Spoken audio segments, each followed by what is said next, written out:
इस तरह के मुद्दे सीमावर्ती प्रदेशों के राजनीति करने की नहीं होती है। हम लोग धन योजना, एक भारत श्रेष्ठ भारत, ये सब लोक लुभावन नारे गढ़ के ये तो सिर्फ हवा बनाने की कोशिश होती है ना।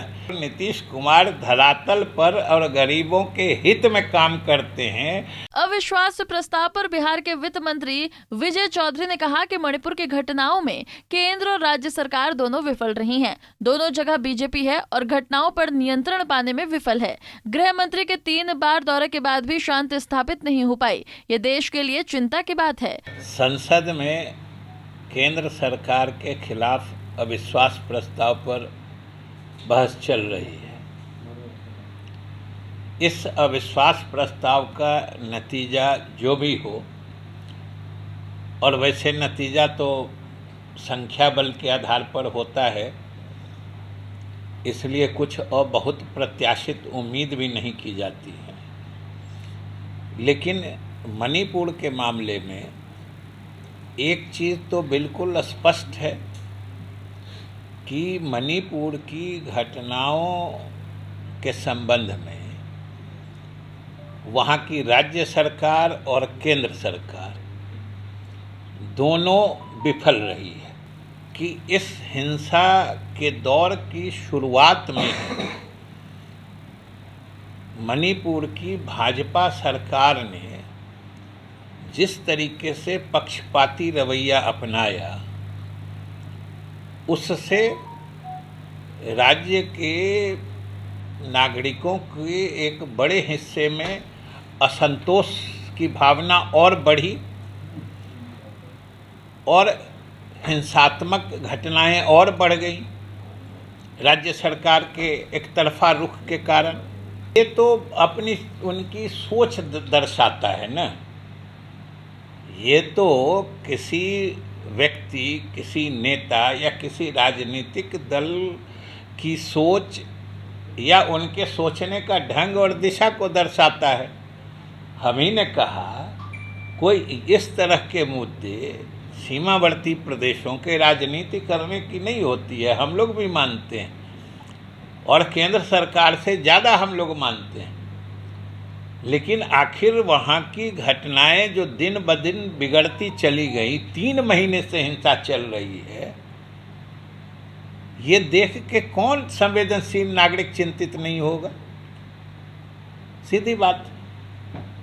जनधन योजना को लेकर कल अमित शाह ने नीतीश कुमार पर निशाना साधा, कहा कि नीतीश जी मजाक उड़ाते थे जनधन योजना का, और उन्होंने फिगर्स दिया कि देखिए कितना खाता खुला है, कितने उसमें पैसा जमा हुए हैं। जहाँ तक बिहार की बात है, जनधन योजना लागू होने से पहले यहाँ गरीबों के लिए इतनी कल्याणकारी योजनाएं चलाई गई थी और बैंकों को निर्देश देके अभियान चलाकर बैंकों में गरीबों के खाते खुलवाए गए थे। ये पूरा देश जानता है।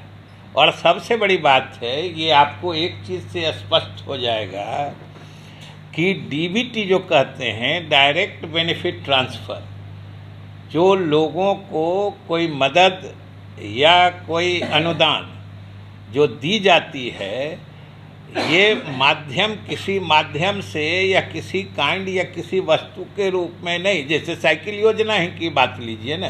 साइकिल योजना कब लागू हुई थी? 2009 में लागू हुई थी। और समझिए किस परिवार का बच्चा नहीं पढ़ता है, लड़का लड़की स्कूल में, और उस साइकिल खरीदने के लिए भी सरकार ने पैसे सीधे उनकी खातों में हस्तांतरित किए थे।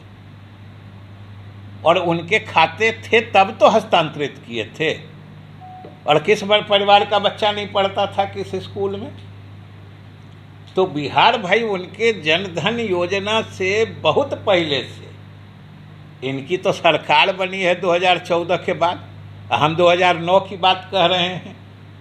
और इसके लिए विशेष अभियान चला के डायरेक्ट बेनिफिट ट्रांसफ़र, ये मुख्यमंत्री नीतीश कुमार की बहुत समझिए अग्र सोच का नतीजा था।